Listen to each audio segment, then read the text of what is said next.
얼마 전에 제 아버님이 돌아가신 어머니가 저한테 그랬어요. 영길아, 여순 사건 때 보니까 젊은 애들 다 똑똑한 놈 나가서 빨갱이로 몰려 죽더라.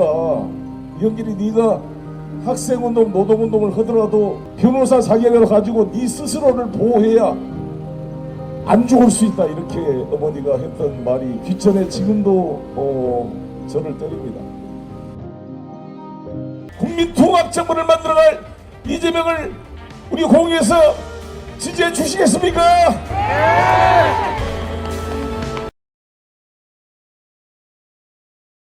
자, 지금 나가고 있습니다. 서울 신촌에서 선거운동을 하던 민주당 송영길 대표 피습을 당했습니다.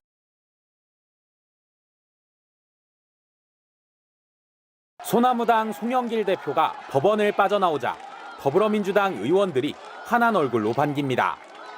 민주당 전당대회 돈봉투 살포 의혹과 불법 정치자금 수수 혐의로 재판에 넘겨진 송 대표는 오늘 2심에서 무죄를 선고받았습니다. 일부 혐의를 유죄로 보고 실형을 선고했던 1심 판결이 뒤집힌 겁니다. 돈봉투 의혹이 불거지자 민주당을 탈당하고 옥중에서 소나무당을 창당했던 송 대표는 민주당으로 돌아가겠다는 뜻을 밝혔습니다.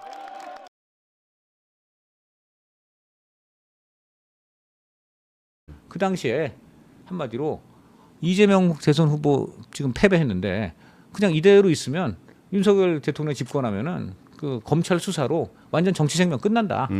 이러한 그 우려가 있는데다가 당시에 이제 6월 3일날 지방선거 동시에 보궐선거들이 있었잖아요. 근데 굉장히 그때 눈에 띄는 상황이 뭐냐면 김은혜 당시 분당갑 국회의원이 국민의힘 국회의원이 경기도지사 나간다고 그 국회의원을 사퇴했어요.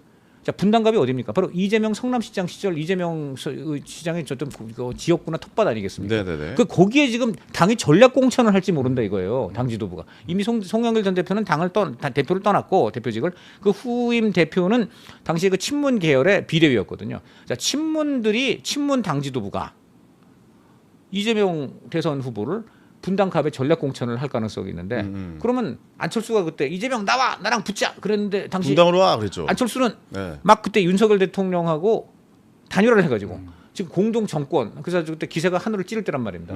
그래서 송영길 전 대표가 책에 썼어요.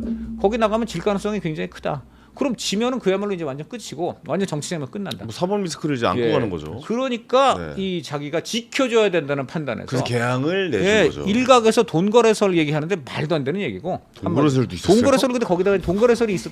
아니 그 누가 봐도 확실한 거예요? 아니 그 책에 그렇게 나와요.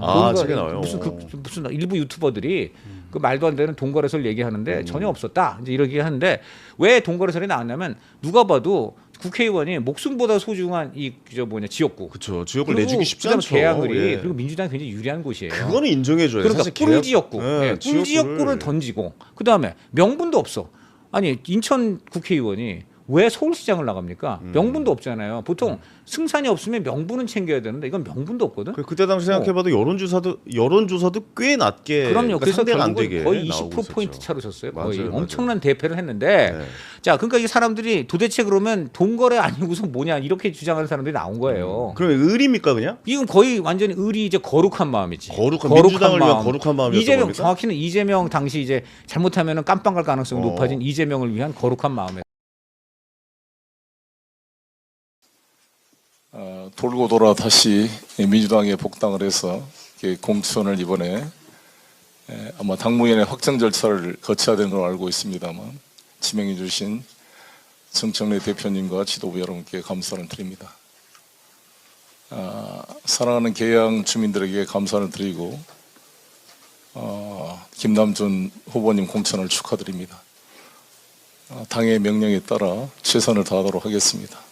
그리고 이 어려운 연수 지역을 신승을 해서 3선 동안 지켜왔던 우리 박찬대 의원님의 내용을 다 계승해서 잘 같이 협력하겠다는 말씀을 드리고 또 고남석 시당위원장님, 정지열 구청장 후보님과 함께 잘 협력하겠습니다. 오늘 아침에 제가 박남춘 후보님과도 통화를 했고 또 정일영 의원님과도 다 통화를 해서 위로와 또 협력에 의사를 표시했습니다. 황우려 의원님과도 통화를 해서 또 점포 관여하신다고 그러더라고요. 그래서 여야가 모두 환영을 해줘서 감사의 말씀을 드립니다. 최선을 다하겠습니다. 우리 김남준 후보 승리도 같이 함께할 수 있도록 노력하겠습니다. 고맙습니다.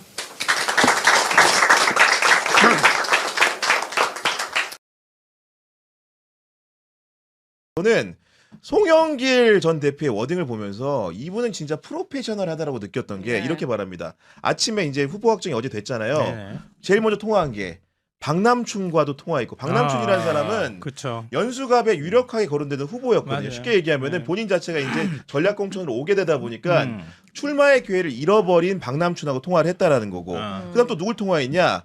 정일영하고 통화했다고 했는데 이분이 국회의원입니다. 그리고 이제 인천 연수갑에 우리 송영길 전 대표가 나오신 거고 옆 지역구인 인천 연수울에 있는 의원과 통화를 한 거예요. 그 얘기는 어떤 거냐면은 기본적으로 선거를 치르는데 가장 중요한 게 협력이기 때문에 협력 의사를 전달하면서 같이 잘 치러보자 이런 얘기를 또 한 거고 더 재미있는 부분은 지금 송영길의 대항마로 국민의힘에 거론되고 있는 분이 누군지 아십니까? 황우여 전 황우여. 대표가 거론되고 있는데 황우여하고도 통화를 했더니 황우여가 전폭 환영 의사를 밝히더라. 연수 온 거 환영한다고 하더라. 이런 얘기를 합니다 지금. 이게 이제 짬에서 나오는 바이브. 그렇지. 그러니까 출마 선언을 구청에 가고 전입 신고를 하는 사람이랑 차이가 나는 이제 주변에 있는 자당 의원들한테 연락을 해서 이제 인사를 하면서 사실 조직이나 여러 네. 부분에서 동원에 대해서 좀 도움을 받고 상대방에게도 예의를 차리는 모습이 이런 모습이 사실 중진 의원 아니면 어른들의 모습인 거잖아요. 이런 식으로 좀 고품격인 정치의 행보를 보여줬다. 야, 말 그말 좋다. 짬바. 짬에서 나오는 바이브가 남다르다. 송영길 전 대표는. 그런 생각이 거듭 듭니다. 네.